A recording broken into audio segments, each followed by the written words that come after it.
Welcome to your Networth's Network. I'm your host, Corey McNabb, and this is a networking style podcast where we bring up special guests, we learn about them, their lives, their business, and how we can all work together. My goal in life is to rise to a place of excellence, and I want to bring you with me. Now, that being said, let's introduce our special guest for today's episode, Mr. Brandon Laney. How you doing, Brandon? I'm doing good. How are you doing today, Corey? I'm doing fantastic. So, along with the audience, or I would assume, this is my first time chatting with you. So, go ahead and give us a little bit about yourself. Man, a little bit about me. Pretty basic, pretty boring. I'm a husband, a father. I have two beautiful boys. I have a 9-year-old and a 5-year-old. I'm a full-time truck driver for a big branded company. I'm not going to say who they are. Just get myself in trouble. And then I'm a part-time real estate investor. I've been a real estate investor since about 2022. Yeah, and that's the basics of my story. My journey started out back in 2021 with Rich Dad Poor Dad. It's kind of cliche, but that's where I started. That's the book I started with, and it all went uphill from there. So from that journey on, I started doing as much research as I could about investing in real estate, what it looked like, what it would take to make it happen. And I ultimately made my first purchase in the middle of 2022. I bought a duplex. And I bought it the traditional way. I didn't know that there were other options at the time. And along with that duplex, I ended up purchasing a single family home as a midterm rental, which was really big at the time.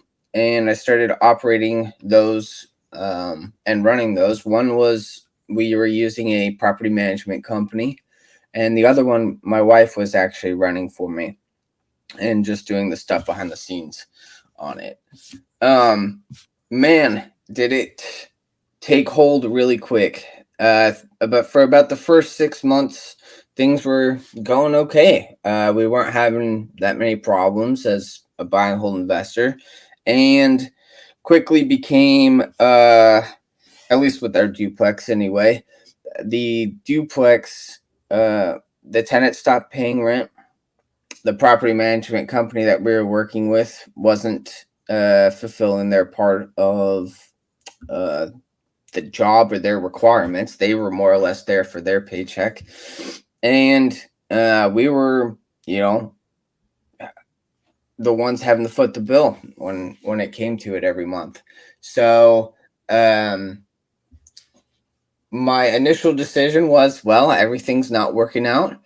I think I'm going to give up, and I think I'm going to sell. But in the meantime, along with that 6 months, I actually joined Sub 2. And while I was in working with Sub 2, I met a lot of people in Sub 2, and I learned that there are different ways that you can buy properties. And I actually met a gentleman named Nick Minden, and he actually lives in the St. Louis market and knows the market in and out. And we were doing wholesaling at the time. Me, him, and another partner that we were working with. And I hadn't brought it up to them because at the time, their big thing was they wanted to wholesale properties to generate cash flow. And I was like, well, it doesn't really do me any good. And that's where I learned maybe it's better to open my mouth than it is to keep it shut. As it would have been more beneficial if I had said something earlier, but that's okay. And I ultimately reached out to him and I said, hey, maybe we should just, I want to sell these. I don't want to deal with this issue anymore. And he had suggested, partnering on them. And I said, hey, maybe I will. And this is about a year into this.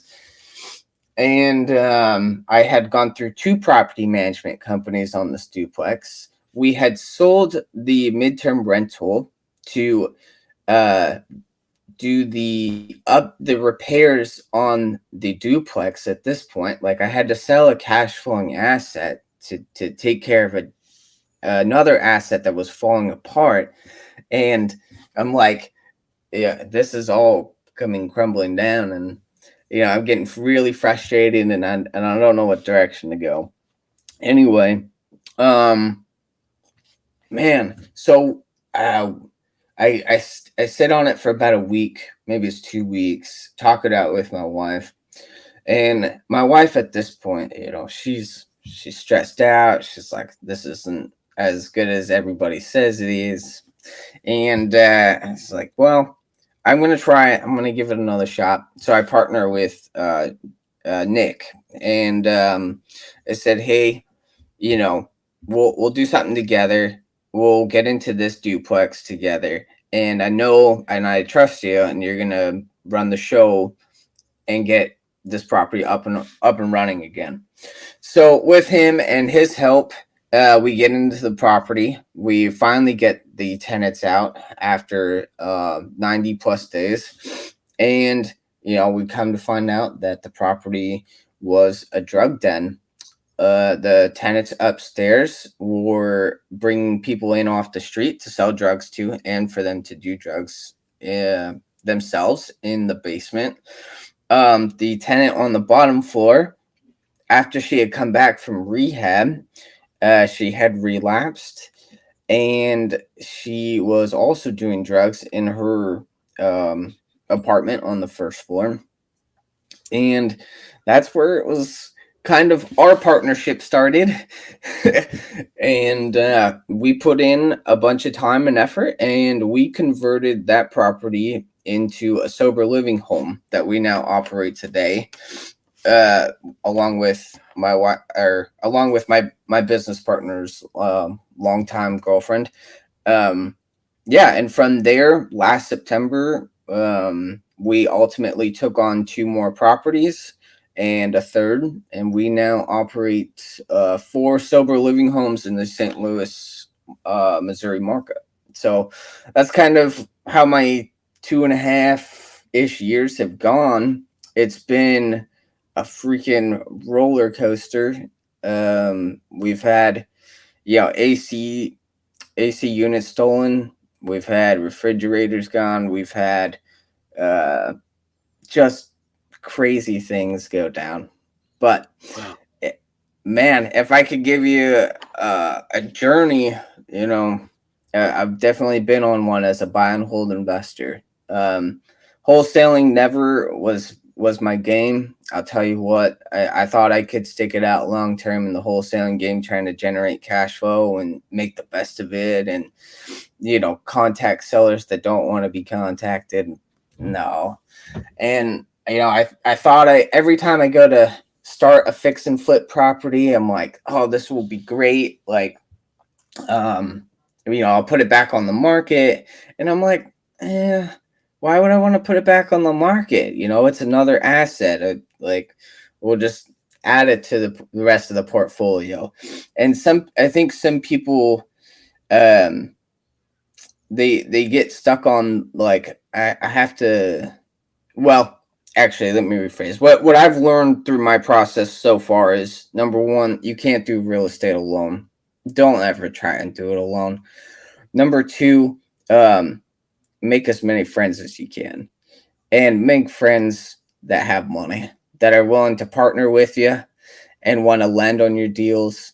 Um, and make friends in every space. I mean, friends in the DSCR and the mortgage industry, friends in the insurance side of things. I mean, they're all going to benefit you, and they all make money along with you. I mean, even title and insurance or title companies are great resources to have, as long as they're on your side, as long as they're looking out for you. I mean, and just be you, communicate really well, be friendly. I mean, every anniversary, send them some flowers, or send them something nice. Remind them that, keep yourself top of mind with them. And not even in that space. I mean, do it with people who lend money with you. Communicate, and let them know, hey, like, I have a deal coming up, or hey, how are you doing today? I just want to check in. And I mean, it's just one of those spaces where you get to be yourself. You get to be an awesome individual and you can do amazing things. But you also have to have integrity. You also have to have respect and clear communication along the way. And I think sometimes that gets lost in the process and lost for money.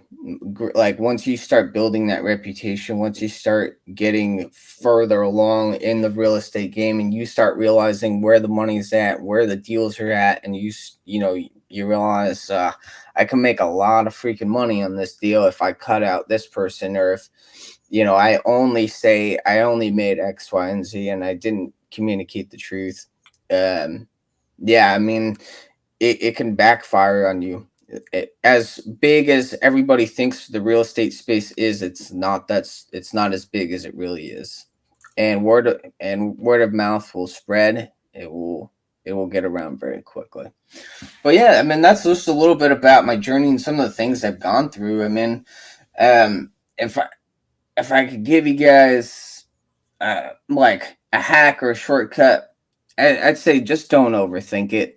You know, I think a lot of people jump into this and they're looking for they jump into it and they're like, well, what if this doesn't work out, or what if this doesn't happen, or what if I fail, or what if um my world comes crashing down. It's like, it's not as bad as you think it is.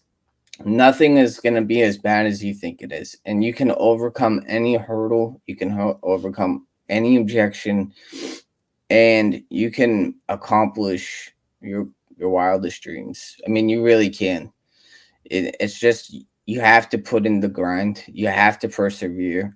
You have to be willing to um deal with the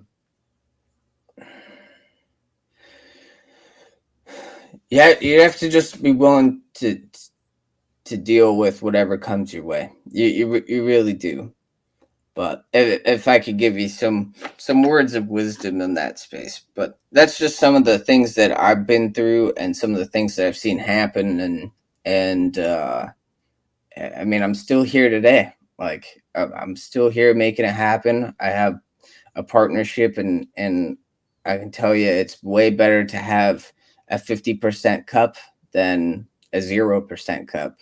And being able to share in that space and be able to give back to 32 members in that community in the St. Louis market, being able to give them a space to live, being able to give them housing and food, and being able to get them to and from temp agencies, and the man, how cool is it that through 4 pieces of real estate we're able to help people come off the street, get better, give them, I mean, there are requirements to be in these homes, but through it, they're bettering their lives.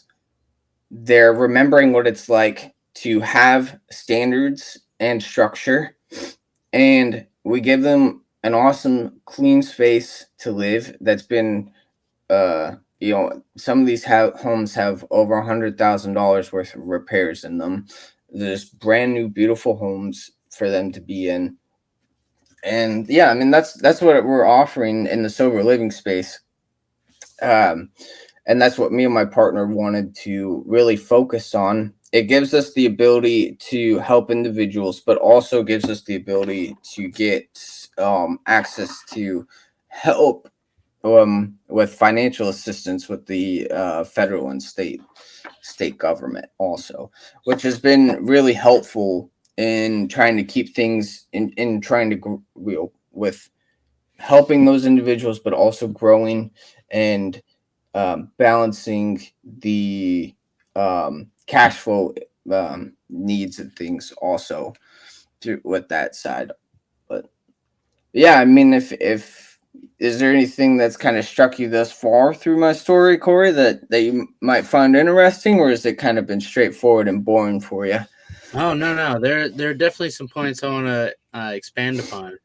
But you were on a flow, bro. I didn't want you to stop. So No. I feel like I'm kind of just trying to get through it a little bit and look kind of. I mean, there's just so much that's happened. I can never keep it straight. yeah. So first thing you okay, so you went into sober living. Did you already have that in your mind, or was it the situation with that duplex that brought you to that path? Actually, my business partner Nick, he has struggled with addiction in the past. He has been in and out of sober living homes in the past, and he's had to go through AA and NA, or not AA. I apologize. It's NA for Narcotics Anonymous, and rebuild his life and start from the beginning. And he's had to do it twice.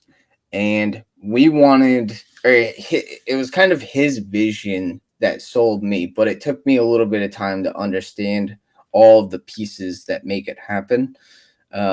It's not a very straightforward and simple step. Like it is straightforward, but you once you see the steps and you make it happen, it is a simple accomplishment.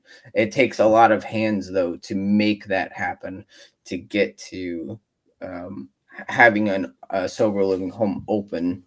But yes, it and then I realized I was like, you know what, this fulfills my dream of wanting to help because I live in Portland, Oregon. My vision has wanted to help homeless people, has been my goal. We have a lot of homeless and we have a lot of drug addicted people here in the state of Oregon. I just didn't have the ties with individuals here to be able to do that type of exit strategy here in the state of Oregon. So it it was at a good and bad time because emotionally I was at a point where I was done with real estate. I was at a point where I didn't want to do it anymore. I mean, things were falling apart on my duplex. I was working 60 plus hours a week at my job to continue to make the payments on both of these properties that I had plus my primary home, and I was like, this just isn't what I wanted this to look like. And maybe I just need to go back and I need to give up on my dreams and I need to call it quits because I can just continue to skate through life going to my W2 and making the best of it. And that's when I sat there and I pondered, I was like, well, what's one more time, you know? And I'm not doing it alone. I'm doing it with somebody who lives there, who has knowledge of the space, who has ties with other individuals to help us along the way. Um, and it's like, yeah, all right, let's do it. And so that's what kicked it off. But once again, it was reinvigorated and we could kind of move forward, or I could move forward emotionally from there because I really didn't think I was going to stay in the space. I thought I was going to call it quits. But Gotcha. So you you felt emotionally drained by the situation, and you were thinking about quitting. Was that before or before you joined Sub Two, or had you already joined Sub Two at that point? no, I had already joined Sub 2. And like I said, I was doing some wholesaling. My biggest problem that was on me was I was one of those people, I overanalyzed and I didn't want people to, I thought I was going to get made fun of because I didn't know or have all the answers, and I couldn't talk with the right people, I felt like, or get the answers I thought I was looking for. um I realize now it was my fault for not communicating in volume and talking to enough people.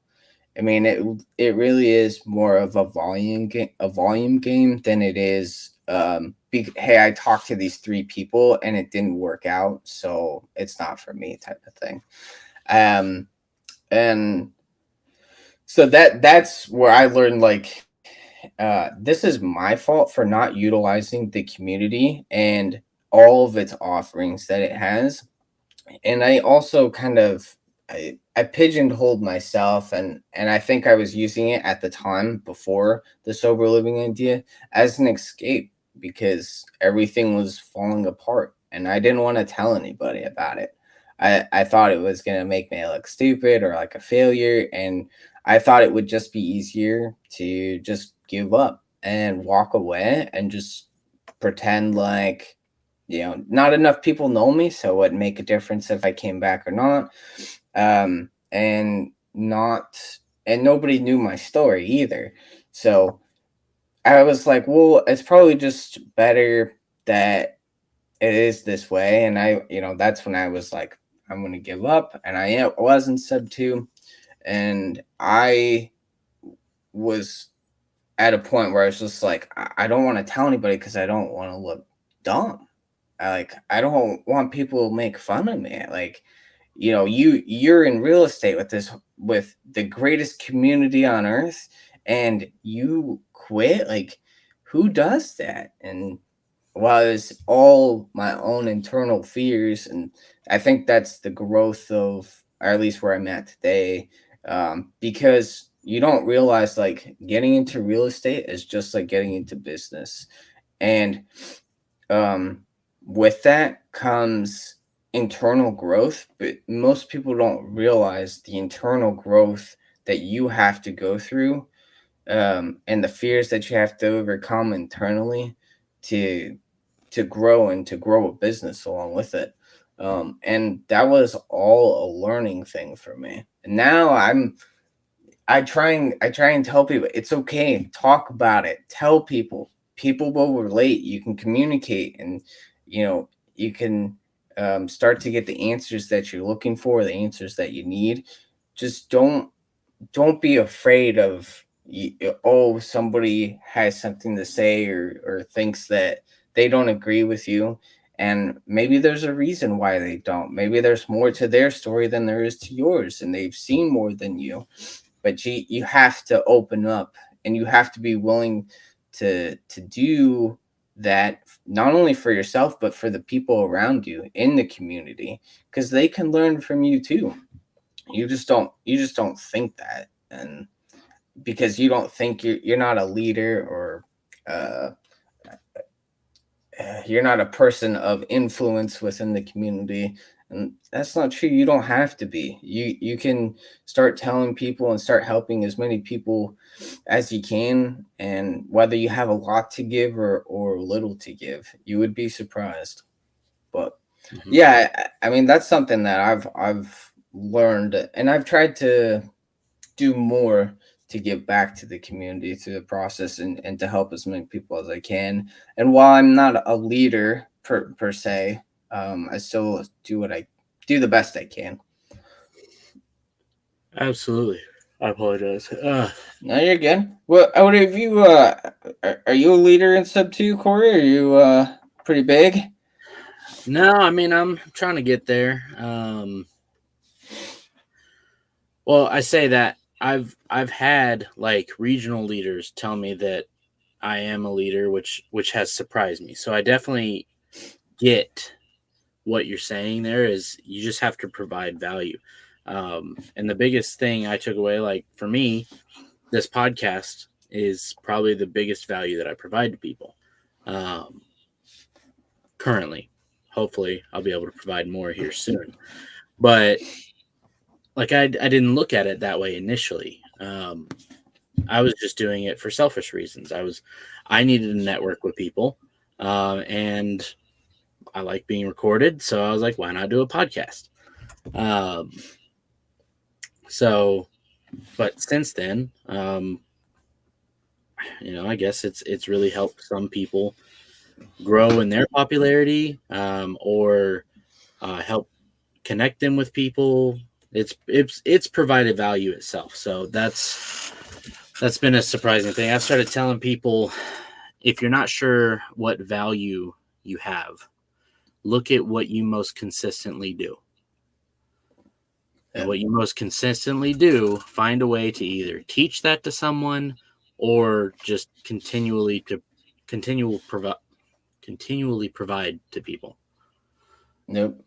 And Stick with your zone of genius. yeah. That's yep. Don't go outside of that, you know, and provide that either provide that service or teach other people, and you'd be surprised. But I think honestly, I can see how this podcast, and that's why I've been trying to do more of them. Just tell more of my story and do more of a one to many. I get to speak kind of through you to many individuals at a time, Hmm. and also it becomes a part of my journey, and it helps me because I don't like going on camera just like you would.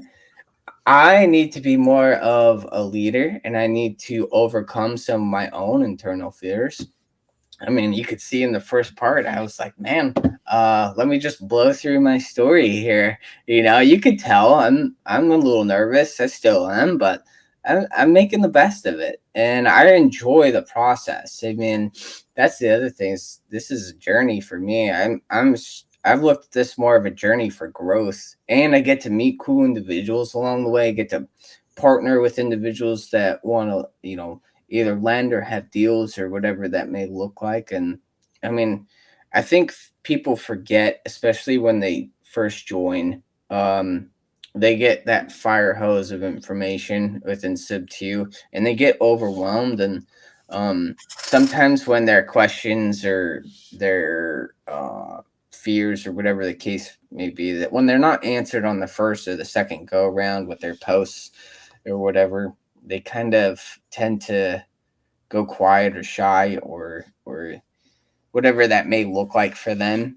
And they kind of like I did. I went quiet and I was like, you know what? Nobody needs to know what's happening to me because I feel like a failure. I feel like I'm failing and I'm, letting uh, people down, and I'm not buying Sub 2 like I bought traditionally. Like, you know, I'm a fool like in these people's eyes, and you know, but I will say, I mean, it's been an amazing journey. Like I got to do a deal with Manif at the beginning of my journey. That was really cool. We he you know that was a cool experience. Him and his wife helped me go through the process of lending money with him, and I got to do that. I mean, I've done a combination of things, but my main focus is the buy and hold space. That's where the true wealth is built. And that's where that long term wealth is going to be. In my eyes, that's what I believe. Um, so I don't really want to focus on anything else. And I'm me personally, I'm not gonna waste my time trying to wholesale or trying to fix and flip. I'm just gonna focus on the buy and hold side. I know it's a simple, boring strategy. I'm sure I'm not cool. I'm not out here flipping properties or wholesaling contracts. But in the long run, I know what the worth will be, and what the cash flow will mean, not just for my family, but for my partner, and what and the impact through the sober living model exit strategy that we're utilizing, what that impact will mean for those individuals in the St. Louis market. I mean, being able to grow, I mean, our long-term goal is to help 100 people come off the street, give them a safe place to live, you know, give them food and help them get set up with a job and whatever resources that they need. And also, I mean, through that, they still have chore requirements. They still have to go to work. They still have, um, they still have to get their life back together. But we get to help transform individuals' lives, and we get them a second chance. And uh, I think it's huge. I mean, I look at it as like I got a second chance within real estate. I get a second go. My buddy has had he's on his second chance at life. I mean, he's still here today, and he's still providing value every day. He runs uh, a really big masonry company in the St. Louis market, and it's cool to see. It's cool to see what you can accomplish as a person, what you can overcome, what you can persevere. Um, I mean, just you just have to give yourself the why and the reason, and you have to want it. I mean, you really do. Eh, And I know it's cliche to hear and to say. Everybody says it is when they come up on podcasts. Um, but you really have to find that reason that's going to get you up out of bed every morning. What's going to get you out of bed early? What is it? Your family? Is it your kids? Is Are you going to be the one to change your family's line of tree? Are you, is there something exterior that's driving you? Is it a fear of not being liked or being good enough or not having enough? Whatever it is, use it. Push yourself, communicate, and you can make your wildest dreams come true. I'm serious. You can. I mean, it's freaking amazing. I mean, you look at Tony Robbins, you look at Pace Morby, you look at Alex Hermosi, Layla Hermosi. Like, these individuals didn't get here by accident, as much as we all think it was because of how quickly they've achieved their high wealth or whatever it is that you think is important. But I mean, you can do it too. We can all do it. We just have to continue to push and strive for those things, um, and also make the right connections along the way. But you know, that's just a part of the piece that you learn, and you learn to become a leader. You learn to communicate. You learn to drive other people and bring them into your business. And I mean, you can change the world. You really can. But you have to be wanting and willing to make that happen. It's not something that just, well, you dream it and it happens.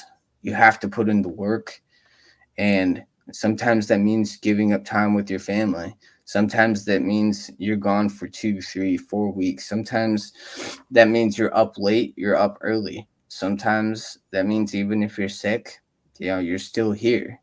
I mean, it how bad do you want it will determine how far you get. That's also another thing I believe. And are you always learning?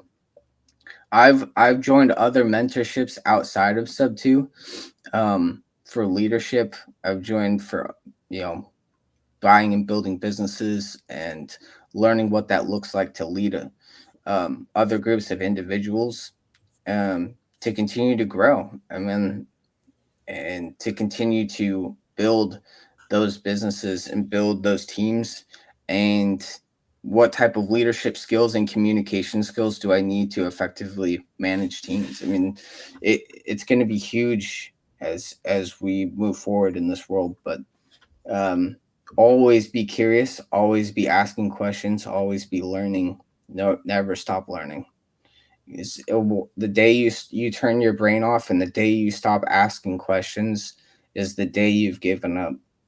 It's the day, like, you if you say I don't know, you're giving your brain a reason to turn off and move on to the next thing to work on. If you find a question within something before you say I don't know, and you write down that question and you write it down, and you start to look at it and you start to work through it, it forces your brain to turn on and to start working its way through how to answer that question. And that will help you along your journey, because once you start to shut off, it's going to be easier for you to do nothing than it is for you to work on answering that question and um making it through whatever it is that you're trying to achieve or work on or accomplish. But Beautiful. That was, got a little bit of motivation in there. Got some. It was amazing. Well, Brandon, um, There are a bunch of questions that I want to ask you, but I know we don't have all the time in the world, unfortunately. Oh Uh, no, we're kind of short, huh? so, as a fellow buyer, I am obviously looking into how other people set up their systems and how they find their leads and all this stuff. But what I'm more curious about is how do you either transition a property or qualify a property to be a sober living asset? The biggest thing you're gonna want to focus on is size. Um, the bigger the property, the better. The more individuals you're going to be able to have in that property. Um, it's a key to remember though that even though it's bigger and you have more people, you're still putting a lot of strain on that property. So there will be more things that have to be repaired along the way. So yeah, the bigger the property, the bigger the space. Every state has different laws too. It depends on the state that you're in and their requirements to become accredited.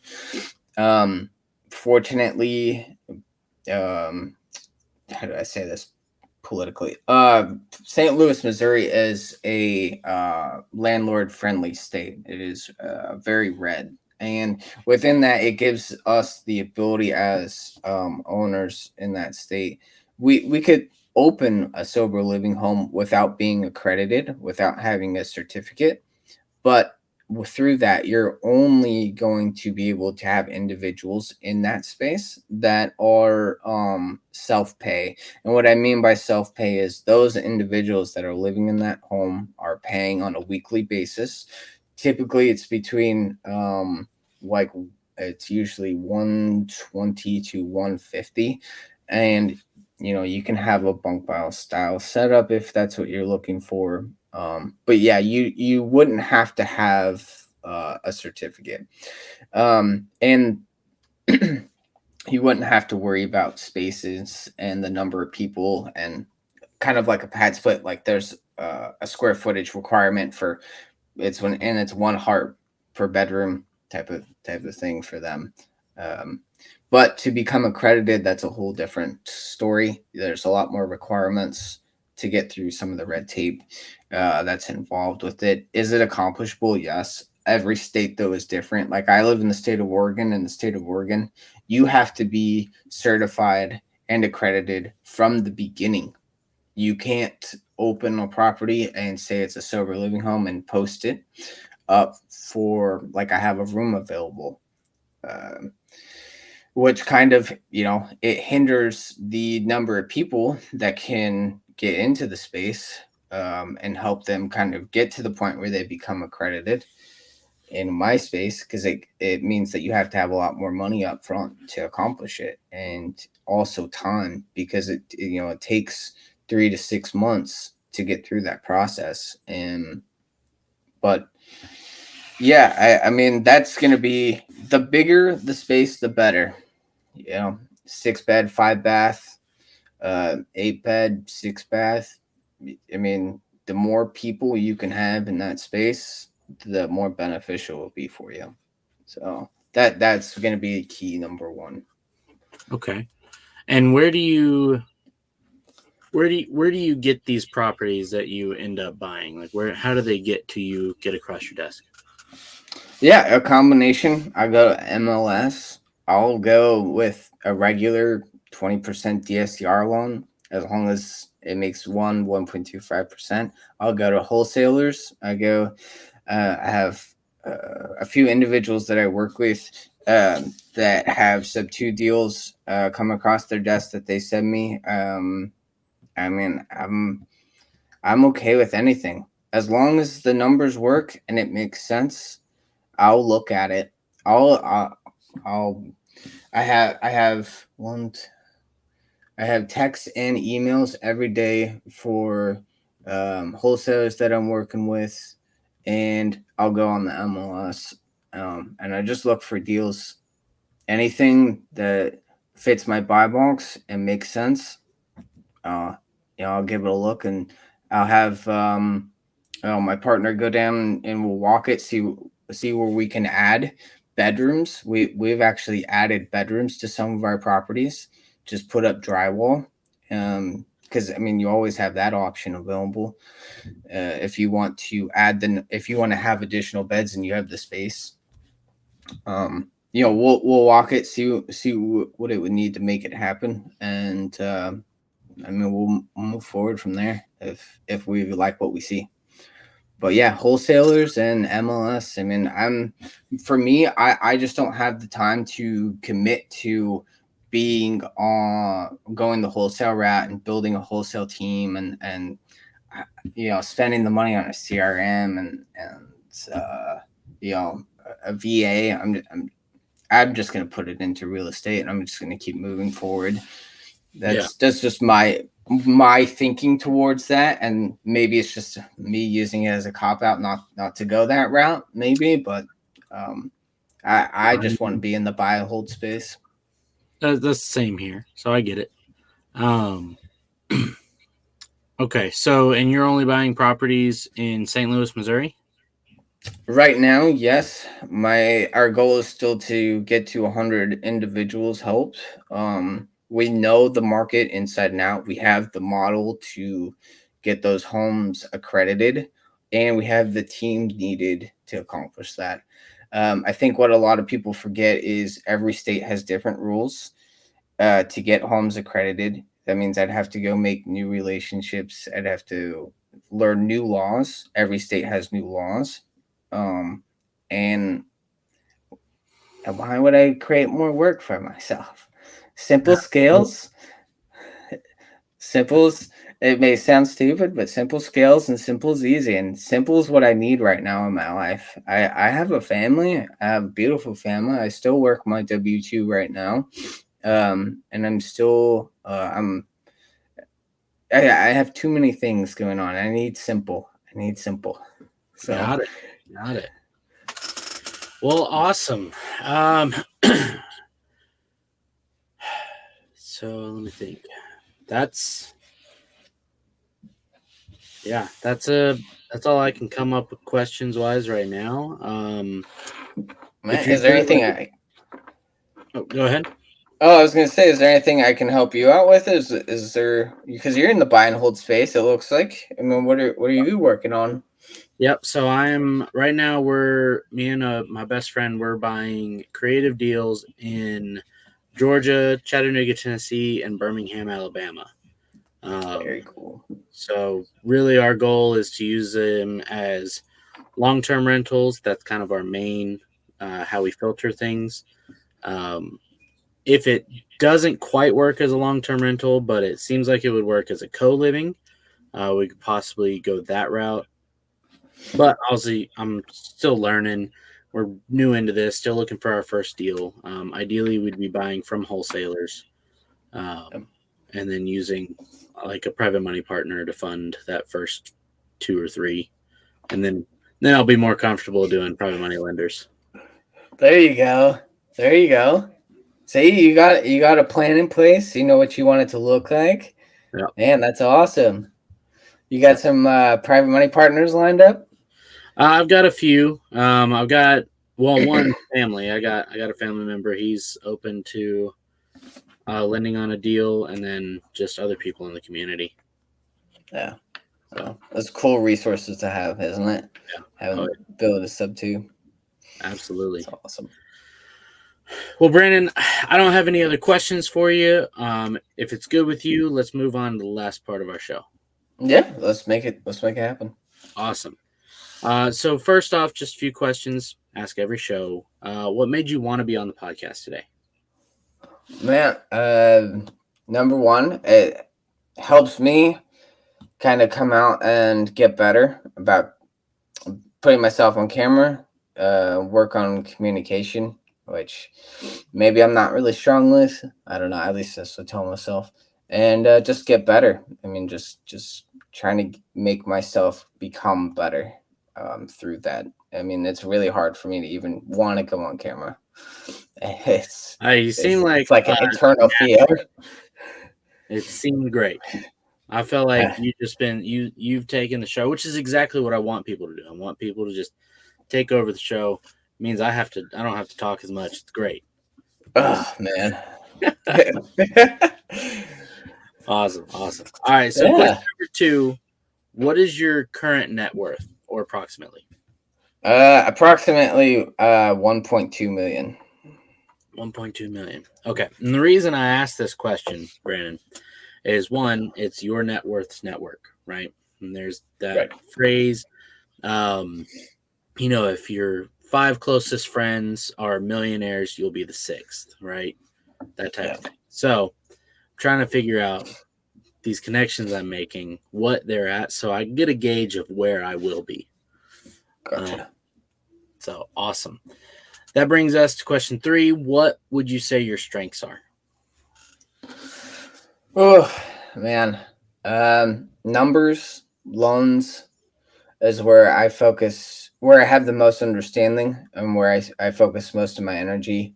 While cash flow numbers and things look great on paper, I've learned a lot when it comes to going through the BRRRR process on the refi side, what requirements look like for different lenders, and it's not like a traditional conventional mortgage or an FHA mortgage. Um, so just more or less being prepared for what numbers truly look like. So I guess more or less like the underwriting side as, and it's not like an underwriting like going property by property. I will say I have maybe it's like an ADHD disorder. I hate like long form texts and paperwork, and just filling out paperwork is just not for me. I mean, I'll do it if I have to, but that's not my strong point. I'm a really simple person. I like to buy properties and I like to hold them. As Awesome. boring as that sounds, but that's just me. Okay. Well, you kind of seems like you kind of answered it. The next question was going to be, what are your weaknesses? Sounds like that long form paperwork. Is there anything Yeah. else? Yeah, I mean, yeah, that's my main weakness is long form paperwork, and paperwork is not my strong suit. I I don't know how to fill it out. I couldn't fill it out if somebody asked me to. Like if somebody was holding a gun to my family, they're like, "You had to do this. You have 12 hours," I'd be like, "I'm hiring a TC to do it." Like, I'm sorry, I can't. I I get it. wouldn't No, know where to start, man. gotcha. No, I always need help with that. That is one of my big weaknesses is that space. All And right.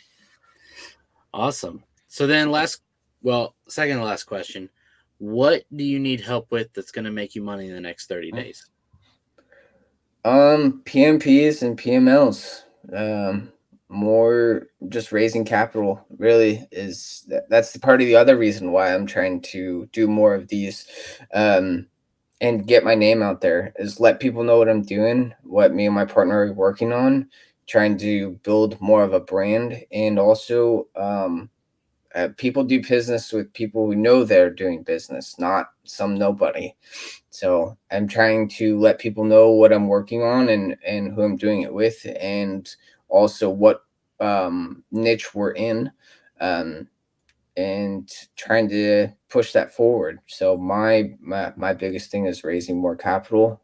We either through PML or PMP, and continuing to grow our business from there. So that would help tremendously. Awesome.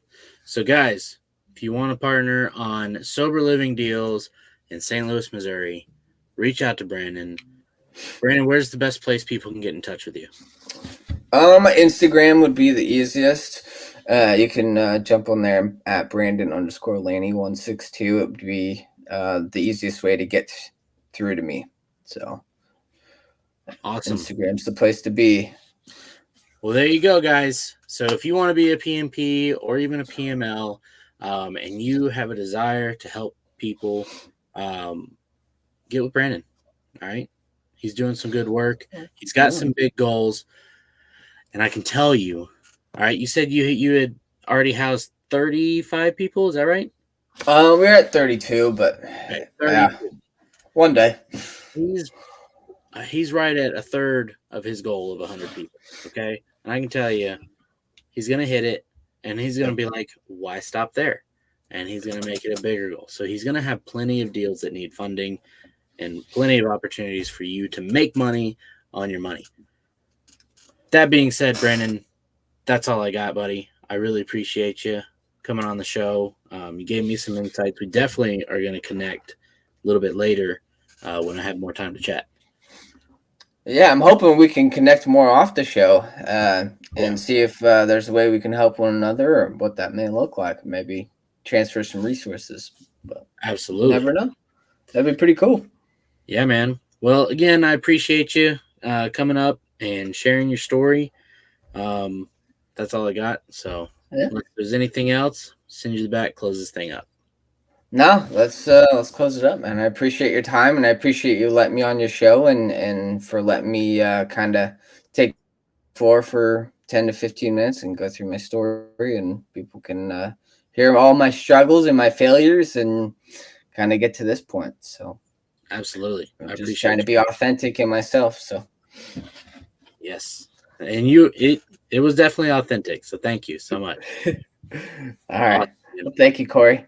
All right. Well, peace be with you, brother. All right, peace. Guys, that's our show. Tell me what you thought. Comment below. Tell me how just inspiring Brandon was. If you say anything else, I'm going to delete it. I'm just kidding. This is America. You can say what you want. But I thought he was great. Guys, obviously, again, I shouldn't have to say this, but if you like the show, like and subscribe. Okay? Put this out every Monday. And yeah, this isn't edited. So, boom. I'm blanking on what I want to say here. But anyways, like and subscribe. I see you guys next week, next Monday. Peace be with you until then. Have a wonderful week. Love you guys.